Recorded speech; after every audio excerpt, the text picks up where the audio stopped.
మనం లోపల ఇంకో గేట్ ఉంటుందండి. అక్కడ ఎంట్రన్స్ గేట్ తర్వాత లోపలికి వచ్చిన తర్వాత మళ్ళీ ఇక్కడ ఒక గేట్ ఉంటుంది. ఆ గేట్ లోపలికి వస్తాం మనం. వచ్చేసిన తర్వాత ఇలా మాతాజీ ఉంటారన్నమాట పైన. మాతాజీ దగ్గరికి వెళ్ళి దర్శనం చేసుకుంటాను నేను. నాకు ఇష్టమైన మాతాజీ. ప్రజలకు సేవ చేస్తున్నారంటే ఆవిడ దైవంతో సమానం. మనకి కనిపించిన దేవుడి కంటే మనకి ఇలా చేసేవాళ్ళు ఎక్కువ దైవంతో ఉన్నట్టు. ఇది ఒక ఇల్లు. ఇది కూడా డబ్బున్న వాళ్ళు కట్టుకుంటారటండి. ఇప్పుడు నేను ఉన్నానండి, నా పరిస్థితి బాగాలేదు, లేకపోతే నాకు స్థలం లేదు, నా దగ్గర డబ్బు ఉంది, అమ్మ నాకు ప్రశాంతత కావాలి, ఇక్కడ చాలా ప్రశాంతంగా ఉంది, నేను ఇల్లు కట్టుకుంటానమ్మా అంటే నాకు ఒక స్థలం ఇస్తారటండి.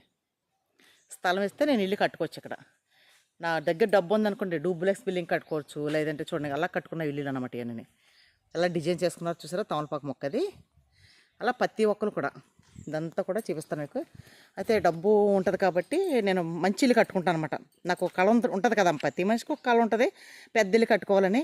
నేను బయట అయితే స్థలం కొనుక్కోవాలి, ఇక్కడైతే కొనుక్కోవాల్సిన అవసరం లేదు. ప్రశాంతత కూడా దొరుకుతుంది. దైవంతో ఉన్నవాళ్ళు వీళ్ళందరూ కూడా దైవ భక్తులు, తర్వాత మంచి మనసుతో ఉన్నవాళ్ళు వీళ్ళందరూని.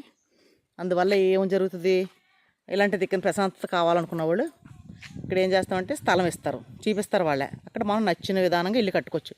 పాకేసుకున్నా, పందిరేసుకున్నా, పెద్ద డూబ్లెస్ బిల్డింగ్ కట్టినా, మామూలు చిన్న బిల్డింగ్ కట్టుకున్నా ఇక్కడ మనకు స్థలం అనేది కంపల్సరీ ఇస్తారు. మనం ఈ దైవంతో సమానంగా మనం వీళ్ళతో పాటు మౌనంగా చక్కగా మంచి ధ్యానంతో మంచి మనసుతో ఉండాలి. ఉండగలిగితేనే ఇక్కడ మనం నిలదొక్కగలుగుతాం. బాబాయ్ చుట్టేపులు చెట్లు ఉన్నాయి, పాములు వస్తాయి, మనం ఉండలేమనుకుంటే ఇంకెక్కడికి వెళ్ళినా మనం ఉండలేం.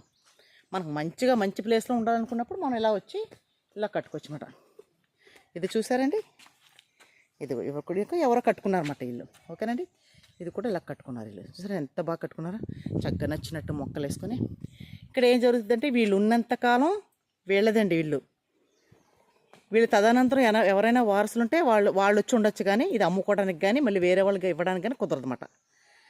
ఇప్పుడు సపోజ్ వీళ్ళిద్దరు పేరెంట్స్ ఇద్దరు చనిపోయారు అనుకుందాం. అయితే ఇక్కడ మాతాజీ అండవరకు వెళ్ళిపోద్ది ఇల్లు, వాళ్ళు కట్టుకునే ఇల్లు. స్థలం మాతాజీదే కాబట్టి ఇప్పుడు వాళ్ళ తరస్తులు ఎవరైనా వస్తే వాళ్ళు మళ్ళీ కీసేస్తారు, వాళ్ళ తరం కూడా ఉండొచ్చు. ఎవరైనా ఉండడానికే కానీ ఇక్కడ అమ్మడానికి కానీ ఏమి కూడా కుదరదన్నమాట. ఓకేనండి, చూడండి ఇవన్నీ కూడా లోపలికల్లా చూసారా ఇల్లు. ఇంకా ఎంత ప్రశాంతత చూడండి. ఒక్కసారి రండి ఎవరైనా కానీ. అక్కడ ఒక ఇల్లు చూడండి, ఇంకా తోట లోపలికల్లా. ఇంకా ఇదంతా మన దారి వెళ్ళే కొలిది మనకి మంచి మంచి బిల్డింగ్స్ వస్తే మీకు చూపిస్తాను చూడండి. ఇంకా చాలా మొత్తం తోట అండి. ఇది ఎన్ని ఎకరాలో తెలియదు, నాకు తెలిసి 500 ఎకరం పైన అవ్వచ్చు, తక్కువైతే మాత్రం ఉండదు. మామిడి తోట, ఉసిరి తోట, నేరేడు చెట్లు, కొబ్బరి చెట్లు. ఆ ఇల్లు చూడండి, ఇక్కడ కూడా ఒక ఇల్లు కట్టుకున్నారు. సరే ఎంత బాగా కట్టుకున్నారా. ఇంక ఎవరు డబ్బును పెట్టండి వాళ్ళు ఇల్లు, ఎవరు ఉందా స్థాయిని పెట్టి వాళ్ళ స్థాయిని పెట్టి వాళ్ళు కట్టుకుంటారు ఇల్లు. మనం బయట 1 కోటి రూపాయలు పెట్టి స్థలం కొనుక్కునే కంటే ఇలా వచ్చేసి మన పిల్లలు ఎక్కడైనా దూర ప్రాంతాల్లో ఉన్నప్పుడు ఇక్కడ ఉంటే మన దగ్గర ఎక్కడుంటే అక్కడికి కదా వాళ్ళు వచ్చేది. వాళ్ళ ఇంటిది మన ఇంటి దగ్గర ఎలా అయితే మొక్కలు అవి వేసుకుంటామో సేమ్ యాస్టీస్గా ఇక్కడ కూడా మొక్కలు అవి వేసుకుంటాం అన్నమాట. చూసారంటే తోట, అదంతా తోట.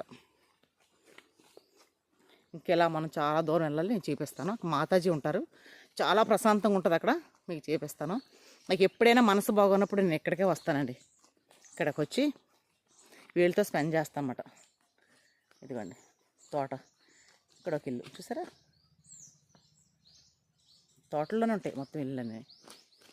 ఓకే అండి, నా ఛానల్ ఫాలో అవ్వండి, మంచి మంచి వీడియోస్ చూపిస్తాను మీకు. ఓకేనా, సబ్స్క్రైబ్ చేసుకోండి, లైక్ చేయండి.